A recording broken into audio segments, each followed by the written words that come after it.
আজকে দুপুরে সাদামাটা মেনুতে আছে ভাত, তারপরে নুন নিয়ে নিয়েছিলাম আগেই, একটু শশা নিচ্ছি, শশা নিয়ে নিলাম, এক টুকরো লেবু নিলাম। আচ্ছা, আজকে তেমন বেশি কিছু রান্না করিনি, প্রথম পাতে খাওয়ার জন্য একটু বেগুন আর উচ্ছে ভেজে নিয়েছিলাম, সেটাই নিলাম।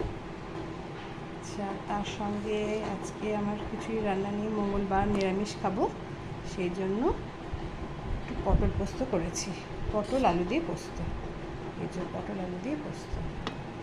তার সঙ্গে আছে মুগের ডাল, আর পোস্ত যখন বেটেছিলাম তখন একটু বাটা রেখে দিয়েছিলাম, কারণ গরম ভাতে একটু পোস্ত বাটা খেতে ভালো লাগে। এই যে সর্ষের তেল দিয়ে মেখে নিয়েছি।